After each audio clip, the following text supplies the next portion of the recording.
Good morning વિદ્યાર્થી મિત્રો. ધોરણ 12 જીવ વિજ્ઞાન વિષયમાં ચેપ્ટર નંબર 8ની અંદર આપણે અગાઉ પ્રતિકારકતા એટલે શું અને તેના પ્રકારો વિશે આપણે ચર્ચા કરી હતી. એના મુખ્યત્વે બે પ્રકાર હતા: જન્મજાત પ્રતિકારકતા અને ઉપાર્જિત પ્રતિકારકતા. જેમાં જન્મજાત પ્રતિકારકતા એટલે શું, એના વિવિધ અંતરાયો જે હતા એ ચારે ચાર અંતરાયોની પણ આપણે ડિટેલમાં ચર્ચા કરી હતી. હવે આપણે એના પછીનો જે બીજો પ્રકાર જે હતો પ્રતિકારકતાનો બીજો પ્રકાર ઉપાર્જિત પ્રતિકારકતા. ઉપાર્જિત એટલે કે ઉપાર્જન કરવું, નવું વિકસાવવું, નવું મેળવવું. પ્રાણીઓ જન્મતાની સાથે જે વારસાગત જે પ્રતિકારકતા મેળવે, જે માતા અને પિતા દ્વારા એને વારસામાં મળે, જેને આપણે જન્મજાત, જન્મતાની સાથે જ વારસામાં પ્રાપ્ત થતી હોય, પરંતુ જન્મ બાદ કોઈ પણ સજીવના, એમાં ખાસ કરીને પ્રાણીઓના જન્મ બાદ તેના જીવનકાળ દરમિયાન એ જેટલા પણ રોગકારકોના સંપર્કમાં આવશે, જેટલા પણ રોગકારકો એના શરીરમાં પ્રવેશશે, જેવા કે બેક્ટેરિયા હોય, વાયરસ હોય, કોઈ અન્ય ફૂગ હોય, પ્રજીવ હોય, કોઈ પણ રોગકારકો કે જે એની અંદર પ્રવેશે, તો આપણું શરીર જે છે એ શરીર એ રોગકારકની સામે પ્રતિકારકતા આપવાનો પ્રયત્ન કરશે. એટલે એક તો જન્મજાત પ્રતિકારકતા હતી જ, પરંતુ આપણે જીવન દરમિયાન પણ ઘણા બધા રોગકારકોના સંપર્કમાં આવીએ છીએ. એની સામે આપણે કેટલાક વિશિષ્ટ પ્રકારના એન્ટીબોડી સર્જીએ છીએ આપણા શરીરમાં, અને એનો આપણે સારામાં સારી રીતે પ્રતિકાર કરવાનો પ્રયત્ન કરીએ છીએ. તો એ જે એન્ટીબોડી, દાખલા તરીકે કોઈ વ્યક્તિના શરીરમાં કોરોના વાયરસ એન્ટર થાય અને એને એન્ટીબોડી ટેસ્ટ કરાવતા હોય છે, અને એના આધારે નક્કી થાય કે ભાઈ આ વ્યક્તિમાં, એક્સ વ્યક્તિમાં એન્ટીબોડી વિકસી ગયા, તો એના શરીર, એ વ્યક્તિ જે છે એ વ્યક્તિએ કોરોના સામે એન્ટીબોડી ઉત્પન્ન કરી દીધા છે, તો એ વ્યક્તિને ફરીથી એ રોગ એ ઝડપથી થશે નહીં. નહીં જ થાય એવું નથી કહી શકતા, પણ જે બીજા વ્યક્તિને થઈ શકે એની સાપેક્ષમાં એને થવાની શક્યતા બિલકુલ ઓછી અથવા તો નહિવત છે, એમ આપણે કહેવું હોય તો કહી શકાય. તો જો આપણે એની વ્યાખ્યા આપવી હોય તો પ્રાણીઓના જન્મ બાદ ઉપાર્જિત પ્રતિકારકતા એટલે શું, એની વ્યાખ્યા આપવી હોય તો પ્રાણીઓના જન્મ બાદ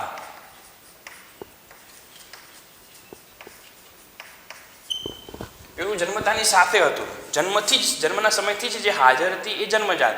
આમાં પ્રાણીઓના જન્મ બાદ પોતાના જીવનકાળ દરમિયાન, પોતાનો જીવનકાળ હોય જેટલો એટલા દરમિયાન, પોતાના જીવનકાળ દરમિયાન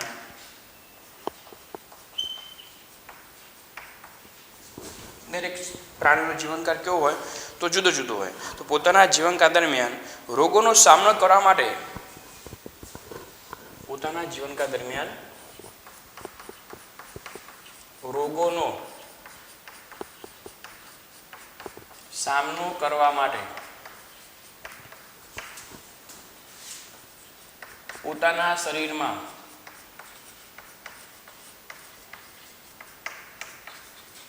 વિકસાવવામાં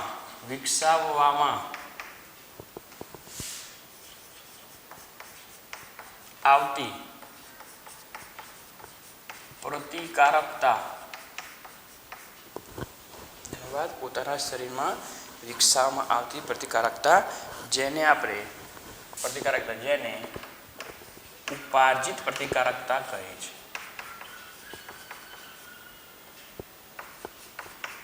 ઉપાર્જિત પ્રતિકારકતા કહે છે.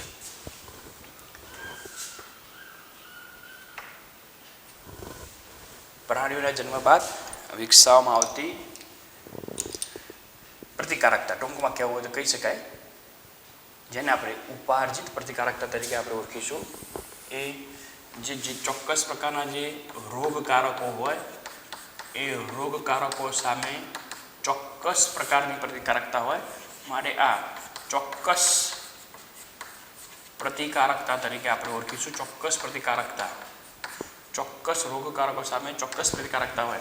વાયરસ, દાખલા તરીકે કોરોના વાયરસ, તો એના એન્ટીબોડી જુદા. ઇન્ફ્લુએન્ઝા વાયરસ, એના એન્ટીબોડી જુદા. રિનો વાયરસ, તો એના એન્ટીબોડી જુદા. જુદા જુદા વાયરસના, જુદા જુદા બેક્ટેરિયા કયા પ્રકારનો રોગકારક છે, દરેકની સામે ચોક્કસ પ્રકારની પ્રતિકારકતા વિકસાવવામાં આવતી હોય છે. જ્યારે જન્મજાતની અંદર આપણે જોઈ ગયા એ બિન ચોક્કસ હતી. આ કેવી છે? તો ચોક્કસ પ્રતિકારકતા છે. આ જે પ્રતિકારકતા છે તે વિશિષ્ટ અને સ્મૃતિ આધારિત છે મિત્રો. આ પ્રતિકારકતા કેવી છે? તો વિશિષ્ટ અને સ્મૃતિ આધારિત છે. સ્મૃતિ આધારિત એટલે શું? તો મિત્રો એક વસ્તુ બાબત આપણે તમને થોડી એક સમજાવી દઉં અને પછી આપણે થોડું આગળ તરફ જવાનો પ્રયત્ન કરીએ. સ્મૃતિ આધારિતનો મતલબ એમ થાય કે એને યાદ રાખી લે. સ્મૃતિ આધારિતનો મતલબ શું થશે? તો એ જે રોગકારક છે એ રોગકારકને યાદ રાખી લે. દાખલા તરીકે સમજી લો કે ફોર એક્ઝામ્પલ તરીકે આપણા શરીરમાં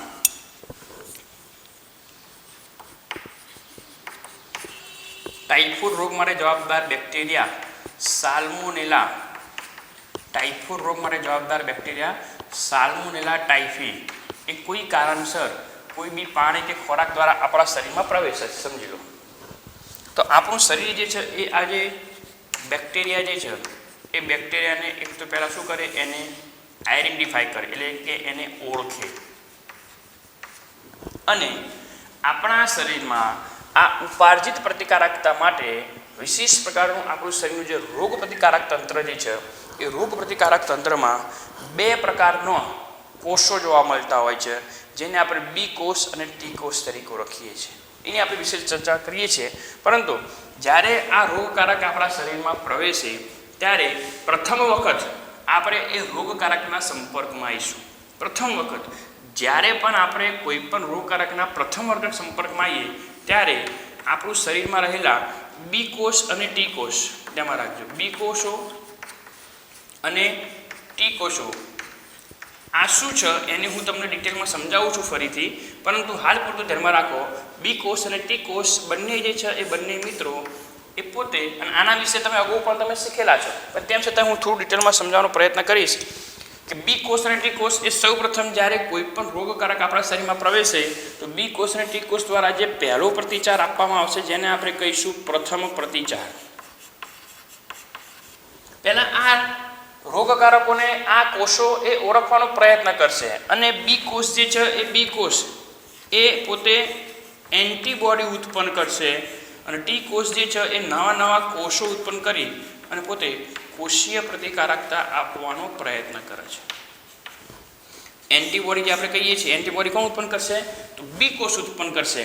તો જ્યારે પણ કોઈ પણ રોગકારક આપણા શરીરમાં પ્રવેશે ત્યારે બી કોષ અને ટી કોષ બંને એ રોગકારકને ઓળખે અને એ રોગકારકનો નાશ કરવાનો પ્રયત્ન કરશે. પરંતુ સાથે સાથે આ બી કોષ અને ટી કોષ બંનેમાં એક વિશેષ પ્રકારનો કોષ ઉત્પન્ન થાય છે જેને આપણે કહીશું મેમરી સેલ અથવા સ્મૃતિ કોષ.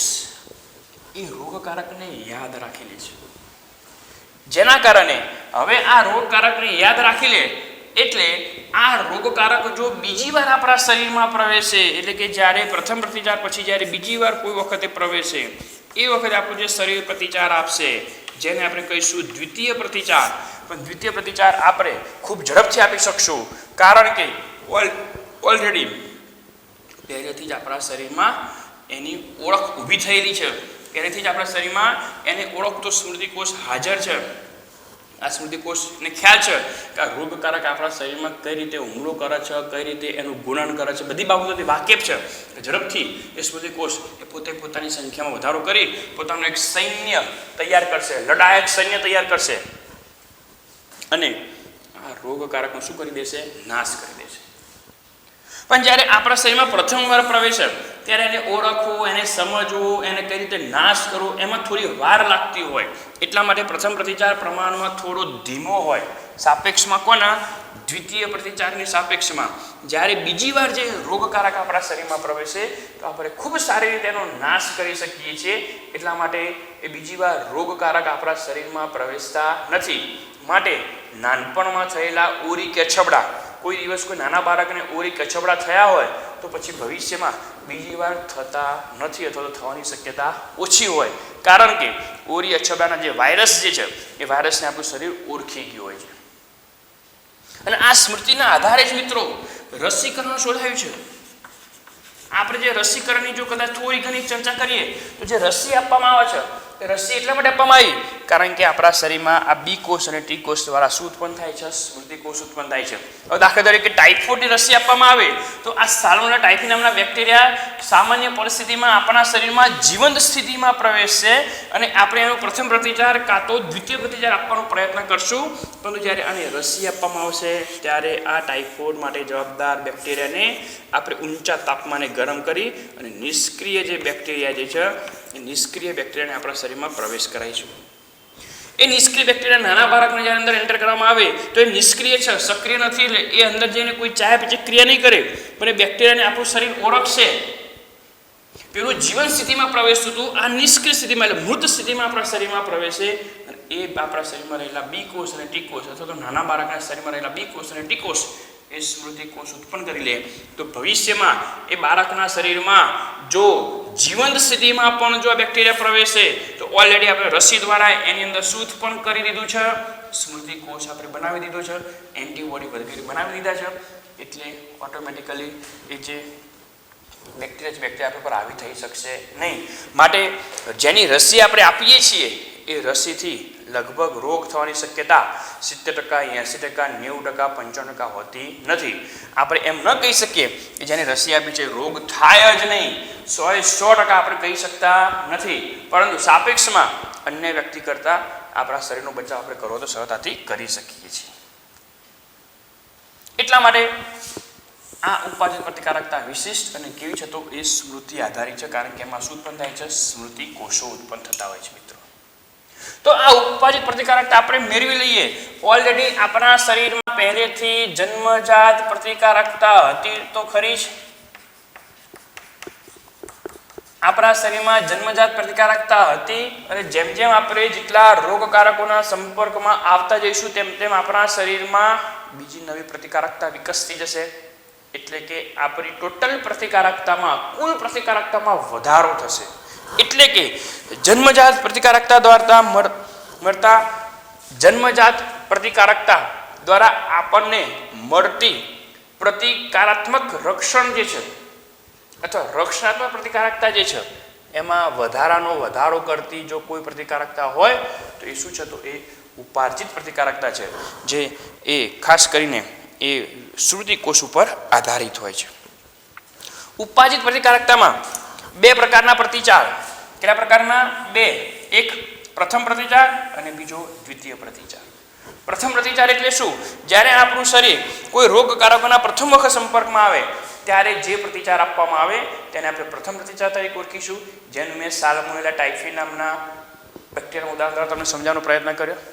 દાખલા તરીકે કોરોના વાયરસ જે છે, કોરોના વાયરસ કોઈ વ્યક્તિના શરીરમાં પ્રવેશે, એ વ્યક્તિએ ખૂબ સારી રીતે એને દવા કરાવી, આયુર્વેદિક દવા લીધી, એડમિટ થઈ ગયા, બધી જ ટ્રીટમેન્ટ પૂરી કરી દીધી, એ વ્યક્તિ સાજા થઈને ઘરે પરત ફરે છે તો વ્યક્તિના શરીરમાં શું વિકસી ગયા છે? એન્ટીબોડી વિકસી ગયા છે અને સ્મૃતિ કોષ બની ગયો છે.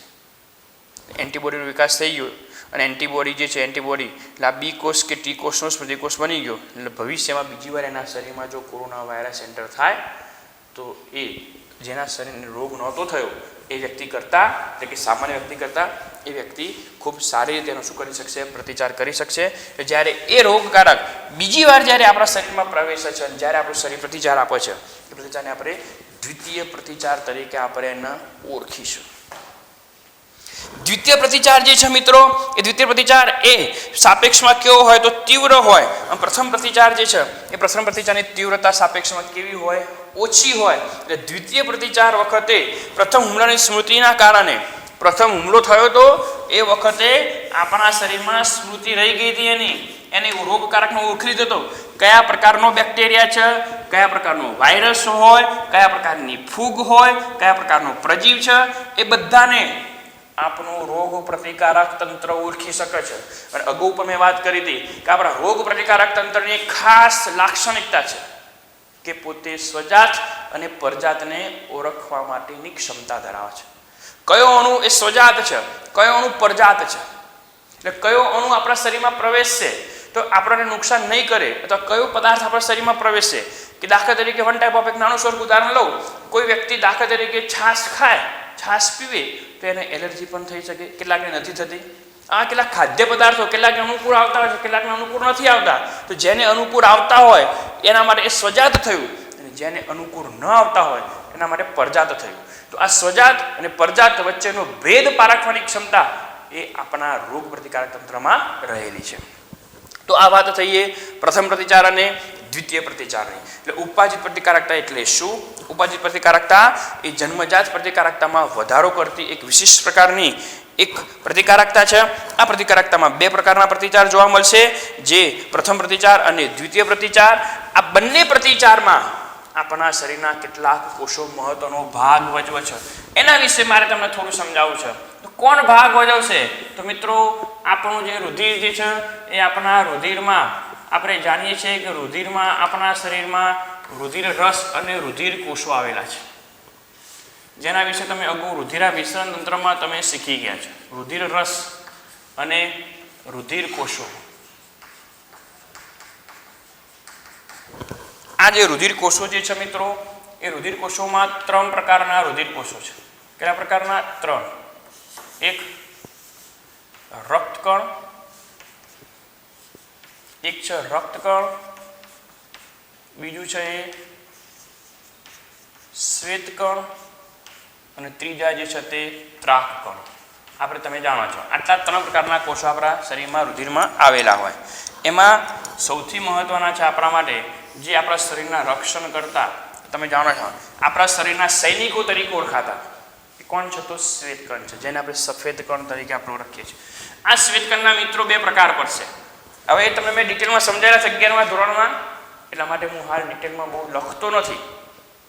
એ ચેપ્ટર ખોલીને મેં લખાયેલું છે, વાંચી લેજો એકવાર. શ્વેતકણના કેટલા પ્રકાર હતા? બે. કણિકામય, કણિકા વિહીન. કણિકામયમાં પાછા કેટલા પ્રકાર હતા? ત્રણ. એસિડોફિલ્સ, બેઝોફિલ્સ, ન્યુટ્રોફિલ્સ. કણિકા વિહીનમાં કેટલા પ્રકાર હતા? બે. એક કેન્દ્રીકણ અને લસિકા કણ. આપણે લસિકા કણનું કામ છે અહીંયા. જે લસિકા કણ જે હોય એ લસિકા કણ જે છે મિત્રો, એ આપણા શરીરમાં ક્યાં બનશે? તો બધા જે રક્તકણ, શ્વેતકણ, ત્રાકકણ જ્યાં બનતા હોય ત્યાં આગળ આપણે જાણીએ છીએ કે આ લસિકા કણનું નિર્માણ એ અસ્થિ મજ્જામાં થશે. ક્યાં થશે? અસ્થિ મજ્જા, બોન મેરો, અસ્થિ મજ્જામાં ઉત્પન્ન થાય. હવે આ જે લસિકા કણ જે છે મિત્રો, એ લસિકા કણ નિર્માણ પામે અસ્થિ મજ્જામાં, પરંતુ એ પરિપક્વ ક્યાં આગળ થાય? એના આધારે એની વર્તણૂક નક્કી થતી હોય છે, એનો પ્રતિચાર નક્કી થતો હોય છે. મિત્રો, એક વસ્તુ યાદ રાખજો, તમે જૂના જમાનામાં આપણે કેટલીક ફિલ્મો તમે કદાચ જૂના જમાનાની તમે જોઈ હોય, પણ તમે બધા 2003 2004માં જન્મેલા હશો એટલે તમને કદાચ ખ્યાલ નહીં હોય.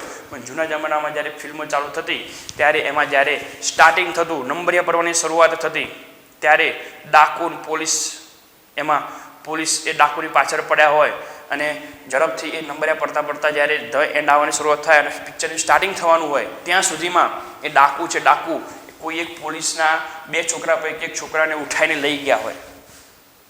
એક છોકરો ઘરે રહી ગયો હોય, એક છોકરાને ઉઠાઈને ડાકુ લઈ ગયા હોય. એક જ માના બે છોકરા, જેને એક છોકરાને ડાકુ ઉઠાઈને લઈ ગયા છે અને એક છોકરો ઘરે છે. નંબરિયા પૂરા થતા થતા એ જે મેઇન ઇન્સ્પેક્ટર જે હોય એને ડાકુની ગોળી દ્વારા મરી ગયા હોય. એટલે પેલી ઘરે રહેલી મમ્મીને કે એમને ખબર ના હોય કે મારા છોકરાને ઉઠાઈને લઈ ગયું છે તે કઈ જગ્યાએ છે ખબર હશે નહીં. જ્યારે પિક્ચરની શરૂઆત થાય ત્યાં સુધીમાં બંને છોકરા મોટા થઈ ગયા હોય છે, પણ એનો જન્મ તો એક જ માએ આપ્યો હોય છે. પણ જે છોકરાને ઉઠાઈને ડાકુ લઈ ગયા છે એનો ઉછેર ડાકુ પાસે થયો છે, તો એની રહેણી કરણી જુદી હતી, તો એ ભવિષ્યમાં ડાકુ જ બનવાનો. અને પેલો જે ઘરે જે છોકરો જે હતો એ એના પપ્પાના સપનો પૂરા કરવા માટે પોલીસ ઇન્સ્પેક્ટર બને છે. તો એક જ માના કુખે જન્મ લીધેલા બે બાળકો કે જેનો ઉછેર જુદા જુદા પ્રકારના પર્યાવરણમાં થયો, જેના કારણે બંનેના લક્ષણો, બંનેની વર્તણૂક કેવી હતી? જુદી જુદી. એક જ અસ્થિ મજ્જામાંથી ઉત્પન્ન થયેલા લસિકા કણ, એક જ અસ્થિ મજ્જામાંથી ઉત્પન્ન થયેલા લસિકા કણ જે છે એ લસિકા કણ ક્યાં પરિપક્વ થાય એના આધારે એ લસિકા કણના પાછા બે પ્રકાર. જો લસિકા કણ એ અસ્થિ મજ્જામાંથી ઉત્પન્ન થયા અને અસ્થિ મજ્જામાં જ પરિપક્વ બને, અસ્થિ મજ્જામાં પરિપક્વ બને, અસ્થિમજ્જામાં જ પરિપક્વ બને. અસ્થિમજ્જાને આપણે ઇંગ્લિશમાં કહેવાશે બોન મેરો. બોન મેરો.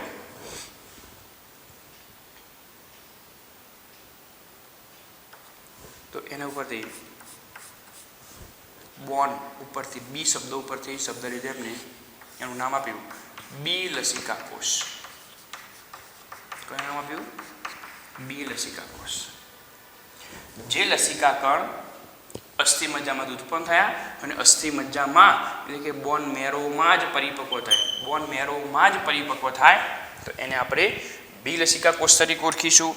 પરંતુ આ લસિકા કણ જે છે, લસિકા કણ એ વહન પામીને એ આપણી થાઇમસ ગ્રંથિમાં જાય. તમે ચેપ્ટર નંબર 22માં તમે બધી ગ્રંથિ વિશે શીખી ગયા છો. થાઇમસ ગ્રંથિ, અને મેં તમને આના વિશે થોડી ઘણી માહિતી ચેપ્ટર નંબર 22માં સ્કૂલમાં સમજાવેલી છે, આપણે લેક્ચરમાં તમને ખ્યાલ હશે. તો જે લસિકા કણ એ થાઇમસ ગ્રંથિમાં પરિપક્વ થાય,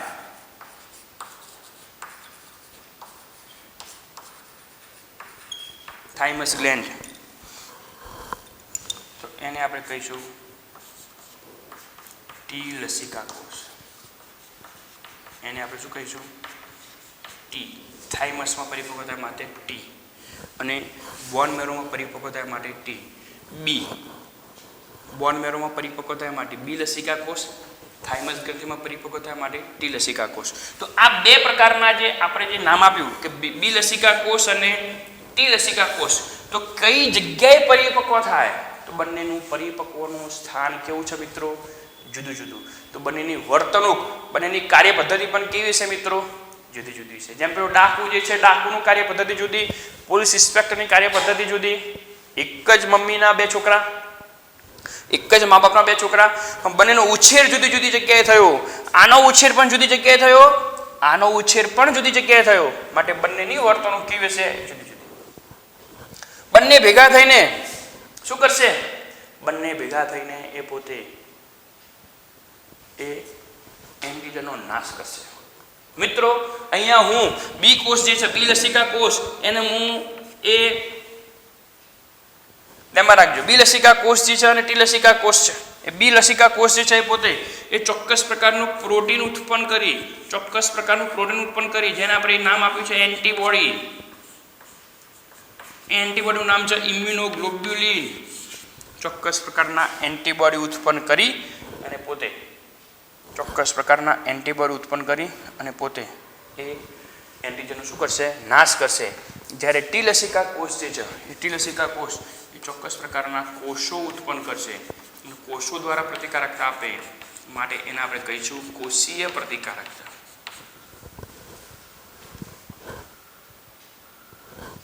બી લસિકા કોષ એ ચોક્કસ પ્રકારનું પ્રોટીન ઉત્પન્ન કરે.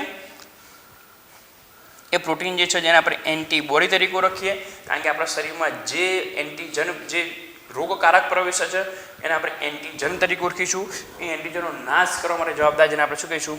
એન્ટીબોડી. એ એન્ટીબોડીનું નામ છે મિત્રો ઇમ્યુનોગ્લોબ્યુલિન. આના વિશે ડિટેલમાં આપણે પછી ચર્ચા કરીએ છીએ, પરંતુ આની વાત કરી દઈએ કે ટી લસિકા કોષ, ટી લસિકા કોષને જ્યારે નાશ કરવો હશે તો પોતે શું કરશે? તો સામે એ પોતે ચોક્કસ પ્રકારના કોષો જ ઉત્પન્ન કરે છે. ના બંને લસિકા કણ એક પ્રકારના શ્વેતકણ છે. એ શ્વેતકણ જે હોય તો આ લસિકા કણ જે છે ટી કોષ, એ ટી લસિકા કોષ એક પ્રકારનો શ્વેતકણ જ છે. શ્વેતકણ અનિયમિત આકારના હોય, અમીબાના જેવા, એટલે એ પોતે કોઈને કોઈ એન્ટીજનનું ભક્ષણ કરી, ખોટા પગ દ્વારા ભક્ષણ કરી એનો શું કરી દેશે? નાશ કરી દેશે. પણ આના વિશે મારે તમને થોડું ડિટેલમાં સમજાવવું હોય તો એક વસ્તુ ધ્યાનમાં રાખજો.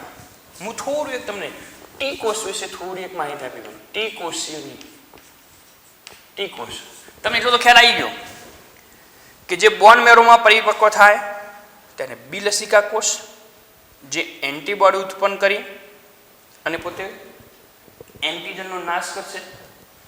થાઇમસ ગ્રંથિમાં પરિપક્વ થાય અને ટી લસિકા કોષ, જે પોતે કોષો પોતાના જેવો જ સજીવ ઉત્પન્ન કરી અને પોતે શું કરશે? નાશ કરશે. મિત્રો એક નાનું સરખું ઉદાહરણ તમને આપું. આ બી લસિકા કોષને આપણે ગાંધીજી સાથે, ગાંધીજીનું બિરુદ આપવું છે એમને, એટલે ટૂંકમાં સમજવા માટે, બીજું કંઈ નથી. કે આપણે જે ગાંધીજી છે, ગાંધીજીનો હેતુ શું હતો? કે ભાઈ દેશને આઝાદ કરાવો. પણ ગાંધીજી છે કોઈ દિવસ હાથમાં શસ્ત્ર નહોતું પાડ્યું.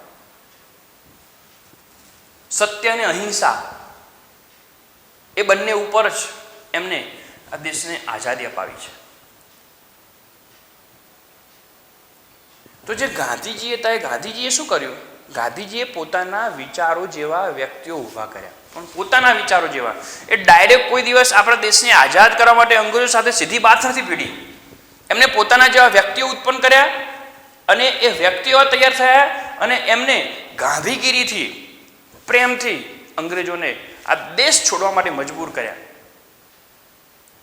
તો આ જે કોષ જે છે, બી કોષ, દાખલા તરીકે બી કોષ છે, સમજી લો. તો બી કોષ પોતે સીધો એન્ટીજનનો નાશ નથી કરતું. એટલે જેમ ગાંધીજીએ સીધી અંગ્રેજો સાથે બાથ નથી ભીડી, એમ આ સીધું કોઈ પણ એન્ટીજન સાથે બાથ નહીં ભીડે. બી કોષ એ કોઈ દિવસ સીધા એન્ટીજન સાથે બાથ ભીડશે નહીં, પણ એની અંદર જે કોષ કેન્દ્ર હોય, કોષ કેન્દ્રમાંથી એમઆરએનએ બહાર આવશે, રિબોસોમ્સ ઉપર ગોઠવાશે, કોષ રસમાં પ્રોટીનનું નિર્માણ કરશે, જેને આપણે કહીશું ઇમ્યુનોગ્લોબ્યુલિન. પ્રોટીનનું નિર્માણ કરશે, જેને આપણે કહીશું ઇમ્યુનોગ્લોબ્યુલિન. આ જે પ્રોટીન જે છે, જેને આપણે કહીશું આઈજી, એ પ્રોટીનનું નિર્માણ કરશે, જેને આપણે એન્ટીબોડી તરીકે ઓળખીએ છીએ. તો એ એન્ટીબોડી ઉત્પન્ન થશે અને આ એન્ટીબોડી જે છે, એ એન્ટીબોડી એ એન્ટીજનનો નાશ કરશે. એટલે એમને પ્રોટીન ઉત્પન્ન કર્યું. જેમ ગાંધીજીએ પોતાના વિચારોથી લોકોને મજબૂર કરી દીધા, એમ અમને પ્રોટીન ઉત્પન્ન કરીને આ એન્ટીજનનો નાશ કરી દીધો. જ્યારે ટી કોષ જે છે મિત્રો, ટી કોષ, એ ટી કોષ જે સમજી લો કે આ ટી કોષ છે, એક આ ટી કોષ. ટી કોષ જે છે, જે થાઇમસ ગ્રંથિમાં પરિપક્વ થાય, અને ટી કોષ જ્યારે પણ કોઈ પણ એન્ટીજનના સંપર્કમાં આવે, ટી કોષ જે છે, ટી કોષ એ કોઈ પણ એન્ટીજનના સંપર્કમાં આવે તો એની સાથે અહીંયા કેટલાક બહારની બાજુએ વિશિષ્ટ બાઇન્ડિંગ સાઇટ હોય છે. એ વિશિષ્ટ બાઇન્ડિંગ સાઇટ સાથે કોઈ બી એન્ટીજન સંપર્કમાં આવે મિત્રો, સમજો કે આ કોઈ એન્ટીજન છે અને આ ટી કોષ છે. તો ટી કોષ એ શું છે? તો ટી કોષને હું ભગતસિંહ સાથે સરખાવવાનો પ્રયત્ન કરું છું. ગાંધીજી અને ભગતસિંહ બંને ધ્યેય એક જ હતો, દેશને આઝાદી અપાવી. પરંતુ ગાંધીજીએ પોતાના વિચારોથી અંગ્રેજોને ભગાડવાનો પ્રયત્ન કર્યો. ભગતસિંહે સીધી જ અંગ્રેજો સાથે બાથ ભીડી અને એમને બંદૂકથી ને નથી, અને ખૂબ એમને નાની ઉંમરે ખૂબ મોટું બલિદાન આપ્યું અને એમને અંગ્રેજોને ભગાડવાનો, અંગ્રેજોને હરાવવાનો પ્રયત્ન કર્યો. પણ એમને સીધી બાથ ભીડી હતી. એટલે ટી કોષ જે છે, ટી કોષ એ એન્ટીજન સાથે સીધી બાથ ભીડશે, સીધા એના સંપર્કમાં આવી સીધો એનો નાશ કરશે. જ્યારે આ એના સંપર્કમાં આવે છે, મને પાછું એક એન્ટીબોડી ઉત્પન્ન કરશે અને એન્ટીબોડી લઈને એન્ટીજનનો નાશ કરશે. સીધું કોષ એન્ટીજનનું ભક્ષણ કરતું નથી. સીધો બી કોષ એન્ટીજનનું ભક્ષણ કરતું નથી. ગાંધીજીએ કોઈને લાકડી પણ અડાડી નથી, મારી નથી, એમના વિચારોથી. એટલે અહીંયા કહેવાનો મતલબ કે આ કોષ એ પ્રોટીન ઉત્પન્ન કરશે અને આ પ્રોટીન એ કોષ રસમાં નિર્માણ પામ્યું, માટે આનું બીજું નામ છે કોષ રસીય પ્રતિકારકતા. આનું બીજું નામ શું છે મિત્રો? કોષ રસીય પ્રતિકારકતા તરીકે આપણે ઓળખીશું. કારણ કે કોષ રસમાં પ્રોટીન ઉત્પન્ન થાય છે અને કોષ રસ જે છે એ કોષ રસમાં પ્રોટીનનું નિર્માણ પામી અને એ પ્રોટીન એ એન્ટીજનનો નાશ કરવાનો પ્રયત્ન કરતું હોય, માટે આપણે કહીશું કોષ રસીય પ્રતિકારકતા. જ્યારે આ કોષીય પ્રતિકારકતામાં આ જે ટી લસિકા કોષ જે છે, આ ટી લસિકા કોષ, એ ટી લસિકા કોષ મિત્રો એ જ્યારે પણ એ એન્ટીજનના સંપર્કમાં આવશે, ત્યારે એ જેવો એન્ટીજનના સંપર્કમાં આવે તરત જ એનું વિભાજન થશે અને એનું વિભાજન થઈ અને એ પોતે 4 પ્રકારના કોષોમાં વિભાજન પામશે. વિભાજન પામે અને 4 પ્રકારના કોષો બનાવશે. 4 પ્રકારના કોષો બનાવે.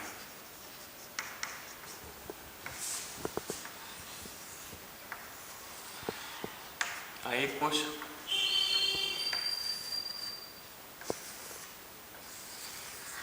બીજો કોષ,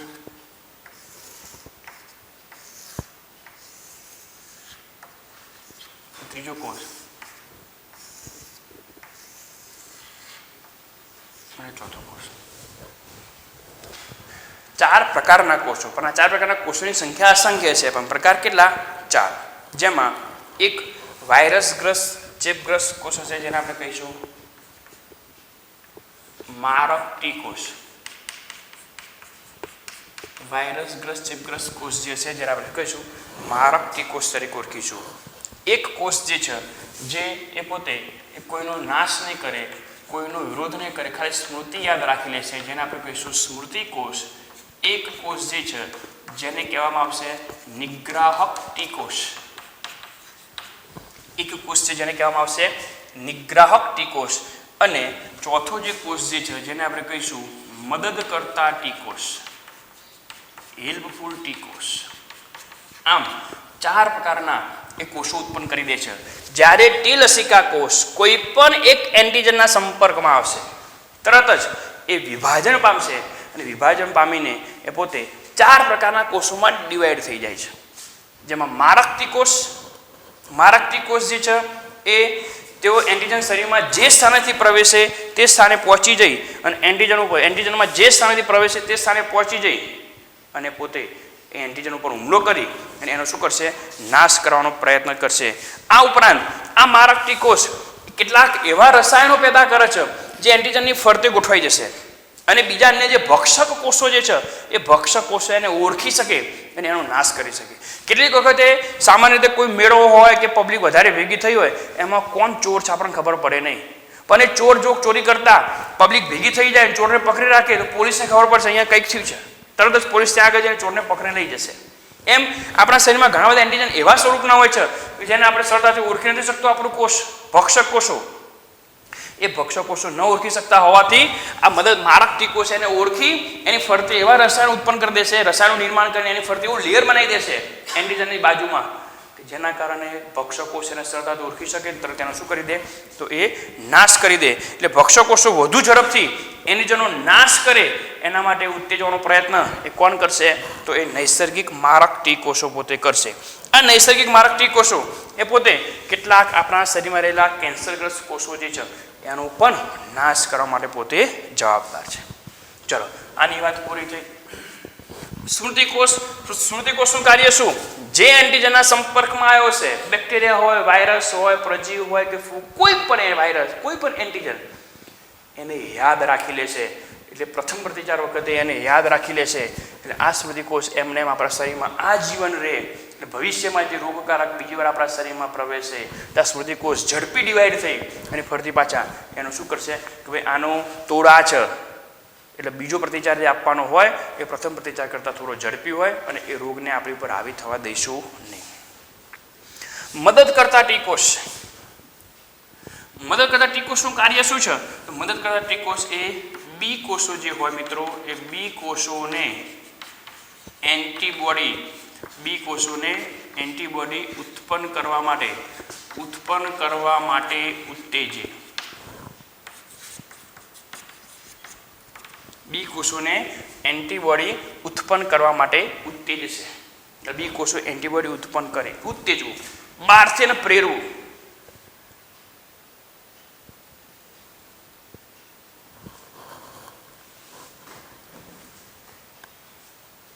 કોઈ વ્યક્તિ બહારથી કોઈને પ્રેરક બળ તરીકે કે ભાઈ કોઈ જગ્યાએ કોઈ ગેમ રમાતી હોય તમે બહાર બેઠા બેઠા સ્ટેડિયમમાં બેઠા બેઠા એનો હોસલો, એને વિશ્વાસમાં વધારો કરો.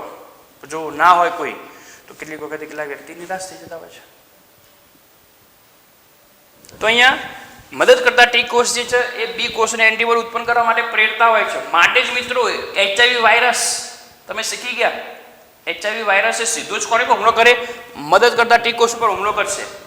કારણ કે એને ખબર છે કે હું આનો નાશ કરી દઉં તો ઓટોમેટિકલી બી કોષો ઉત્તેજવાનું બંધ થઈ જશે. એટલે બી કોષોની એન્ટીબોડી પ્રતિકારકતા પણ નાશ પામે, ટી કોષોની પણ નાશ પામે અને ધીમે ધીમે એનું પ્રમાણ વધતું જાય એટલે આપણું રોગ પ્રતિકારક તંત્ર 0 થઈ જાય. HIVનું કાર્ય જ આ છે. એટલા માટે પછી જ્યારે રોગ પ્રતિકારક તંત્ર આપણું ટોટલી શૂન્ય થઈ જાય, આપણા શરીરમાંથી ટોટલી રોગો પ્રતિકારક તંત્ર માટે જવાબદાર બધી સિસ્ટમ નિષ્ક્રિય થઈ જાય, જ્યારે આપણે એડ્સના દર્દી બની જઈએ છીએ. તો અહીંયા બી કોષોને એન્ટીબોડી ઉત્પન્ન કરવા માટે ઉત્તેજ છે. જ્યારે નિગ્રાહક ટીકોષ, મિત્રો આનું કાર્ય બરાબર સમજજો. નિગ્રાહક, રિપ્રેસ, નિયંત્રિત. કેટલીક વખતે આ ટી કોષો એટલી હદે પોતાનું ગુણન કરી દે છે, તમને કદાચ ખ્યાલ હશે, જો કેટલાક મિત્રોને ખબર નથી કે આપણું જો રોગ પ્રતિકારક તંત્ર આપણું પણ કેટલીક વખતે નુકસાન કરી દે છે. આપણું રોગ પ્રતિકારક તંત્ર વધારે સક્રિય બની જાય તો આપણું જે રોગ પ્રતિકારક તંત્રના કોષો આપણી ઉપર જ હુમલો કરી દે અને જે રોગો થાય સ્વરોગ નિયંત્રક રોગ પ્રતિકારક તંત્ર દ્વારા થતા રોગો તરીકે આપણે એને ઓળખીશું. તો આ કોષોનું પણ ઉત્પન્ન થવાની ક્રિયા જે છે એનું નિયંત્રણ કરવું, એ નિયંત્રણ માટે જવાબદાર છે નિગ્રાહક ટીકોષ.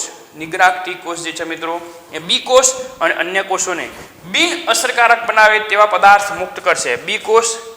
બી કોષોને પણ અમુક સમયે નિગ્રાહક રાખવા જરૂરી છે અને અન્ય જે કોષો જે છે એને પણ નિષ્ક્રિય બનાવી દે, બિન અસરકારક બનાવી દે તેવા દ્રવ્યો ઉત્પન્ન કરશે. ટૂંકમાં એ સમગ્ર રોગ પ્રતિકારક તંત્ર ઉપર કાબુ મેળવવાનો કે ભાઈ તમે હુમલો કરો પણ જેટલા એન્ટીજન છે પ્રમાણમાં જ અમુક સમયે આપણા કોષો પર જો હુમલો કરી દે તો આપણને પણ કેટલાક રોગો થવાની શક્યતા રહેલી છે. એટલા માટે આપણા પ્રતિકારક તંત્ર એ શરીરના આપણા અન્ય સામાન્ય કોષો પર હુમલો ન કરે એ બધું જોવાનું કાર્ય કોને સોંપેલું છે? નિગ્રાહક ટી કોષને સોંપેલું છે. તો ટી કોષ જે છે એક પ્રકારનું લસિકા કણ જ છે, પણ થાઇમસ ગ્રંથિમાં પરિપક્વ થયો. પહેલા ઉત્પન્ન ક્યાં થયો? અસ્થિમજ્જામાં થોડું એનું જીવન પસાર કરશે. જેમ શ્રી કૃષ્ણ ભગવાન ગોકુળ અને મથુરા બંનેમાં જન્મ થયો અને ગોકુળમાં અને ઉછેર પણ એમનો બીજી જગ્યાએ થયો, તો એમને જન્મસ્થળ અને ઉછેર સ્થળ બંને ગોકુળ મથુરા તરીકે આપણે ઓળખીએ છીએ. એમાં લસિકાગણ ઉત્પન્ન ક્યાં થયો? અસ્થિમજ્જા ઉત્પન્ન થયો. ઉત્પન્ન થયા પછી થોડોક સમય તો ત્યાં પસાર કર્યો છે ને, તો થોડોક સમય પરિપક્વ અસ્થિમજ્જામાં બને છે, પણ મોટા ભાગનો સમય એને થાઇમસ ગ્લેન્ડમાં કાઢ્યો છે. એટલા માટે અસ્થિમજ્જામાં ટી-લસિકા કોષ એ અસ્થિમજ્જા અને થાઇમસ ગ્રંથિ બંનેમાં પરિપક્વ થયા છે તેમ કહી શકાય. પણ સૌથી મોટો સમય ક્યાં કાઢ્યો છે?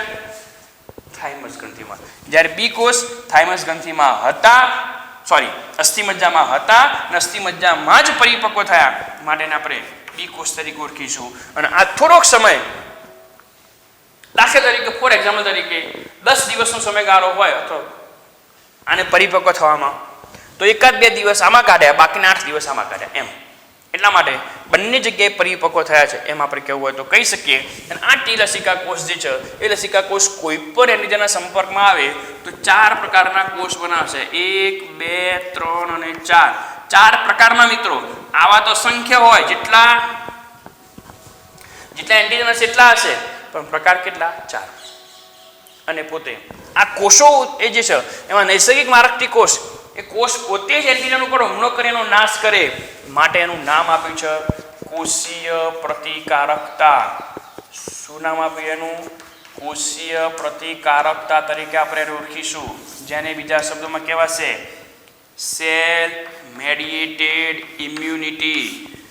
સેલ મેડિએટેડ ઇમ્યુનિટી, CMI નું ફૂલ ફોર્મ યાદ રાખજો. સેલ મેડિએટેડ ઇમ્યુનિટી, કોષીય પ્રતિકારકતા તરીકે ઓળખીશું.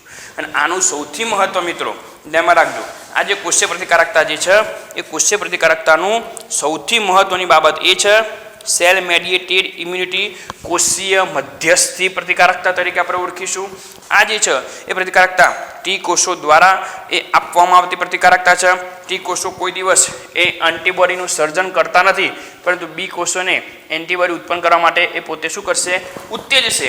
અને આ ટી લસિકા કોષો શરીરમાં પ્રવેશેલા રોગકારકો ઉપર એ હુમલો કરી અને એન્ટીજનનો નાશ કરવાનો પણ પ્રયત્ન કરશે. અને સાથે સાથે કેટલીક વખતે મિત્રો તમને ખ્યાલ હશે, કેટલાક વ્યક્તિઓના કેટલાક અંગ એ જો ફેલ થઈ જાય તો કોઈ અન્ય વ્યક્તિમાંથી એના શરીરમાં નાખવામાં આવતા હોય.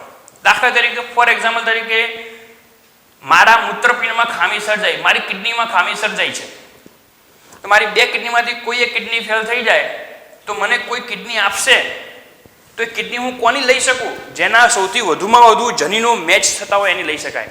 ગમે તે વ્યક્તિને તમે નાખવા જશો તો મારું સેલ મેડિએટેડ ઇમ્યુનિટી, મારી કોષીય પ્રતિકારકતા જે છે એ જે છે એ પોતે એ સામેના વ્યક્તિના અંગને સરખી રીતે એક્સેપ્ટ નહીં કરે, એને એક્સેપ્ટ જ નહીં કરે તો એને કોઈ રોગ લાગવો પડશે, ગમે તે કોઈ પ્રોબ્લેમ થશે, તેનું નિરાકરણ પણ કરશે નહીં.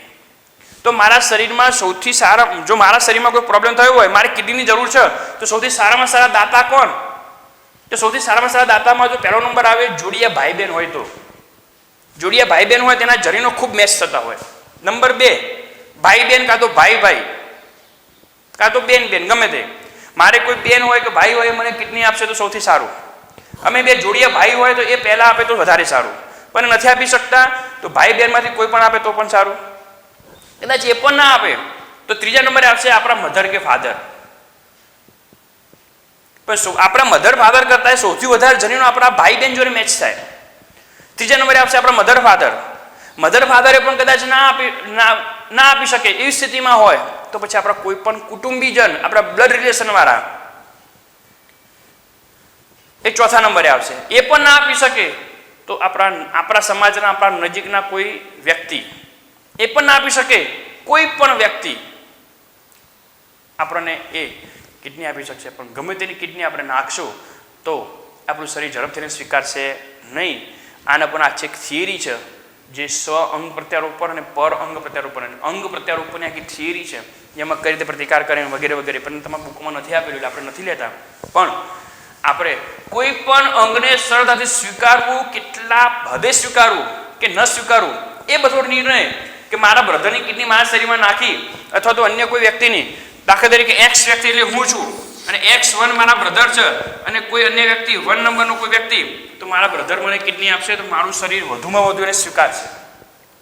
5% અવરોધ કરશે પણ વધુમાં વધુ સ્વીકારશે. 95% એક્સેપ્ટ કરશે. બીજો ગમે તે વ્યક્તિ આપશે લગભગ એને સ્વીકારશે નહીં. તો મારા શરીરમાં નાખો કે ના નાખવાનો કોઈ મતલબ રહેશે નહીં. તો આ કોઈ પણ અંગ આપણે જ્યારે લઈએ છીએ, અંગ પ્રત્યારોપણ કરીએ છીએ, એ વખતે આપણું શરીર જે પ્રતિકાર જે આપે છે અને એ અંગને સ્વીકારવું કે ન સ્વીકારવું જે નિર્ણય લેવાનો હોય એ નિર્ણય કોણ લે છે? આ કોષીય પ્રતિકારકતા લે છે. એટલે આપણે જ્યારે કહીએ છીએ કે ભાઈ અંગને એક્સેપ્ટ નથી કરતું, એ પ્રતિકાર કરે છે, એ કોણ પ્રતિકાર કરશે? તો એ કોષીય પ્રતિકારકતા. એટલે કોઈ પણ અંગના અસ્વીકાર માટે જવાબદાર જો કોઈ હોય તો કોષીય મધ્યસ્થી ઇમ્યુનિટી, સેલ મેડિએટેડ ઇમ્યુનિટી. અને આ પ્રતિકારકતા કેમ? કારણ કે આ સેલ મેડિએટેડ ઇમ્યુનિટી એ સ્વજાત અને પરજાતને ઓળખવાનો ભેદ પારખી શકે છે. એટલા માટે એ પોતે અંગ પ્રત્યારોપણ વખતે સૌથી મહત્વની બાબત એ આપણામાં આ નીવડતી હોય છે. તો આ વાત થઈ એ આપણે એ ટી લસિકા કોષની વાત અહીંયા પૂરી કરી. બી લસિકા કોષ વિશે જે છે એ આપણે ડિટેલમાં સમજવાનો પ્રયત્ન કરીએ છીએ, આકૃતિ સહ, ફક્ત બી લસિકા કોષ વિશે જ. પરંતુ હાલ પૂરતું અહીંયા આટલી જે બાબત જે છે એ બાબતને તમે આકૃતિ જે મેં પેલી બાજુ ટી કોષની દોરી છે બરાબર ધ્યાનમાં લેજો, એને નોંધી લેજો. આ માહિતી તમને બુકમાં ક્યાંય નહીં મળે, રેફરન્સની માહિતી છે. અને આ બધી જે બાબતો મેં જે સમજાવવાનો પ્રયત્ન કર્યો છે એ તમે સારી રીતે સમજ્યા હશો અને આ બધી બાબતોને નોટબુકમાં નોંધી લેશો. ફક્ત હવે આપણે આ પ્રતિકારકતામાં બી કોષોની જે રચના જે છે અથવા ઇમ્યુનોગ્લોબ્યુલિનની રચના જે છે એ જ બાકી રહી. અહીંયા મારું લેક્ચર હું પૂરું કરું છું. અસ્તુ.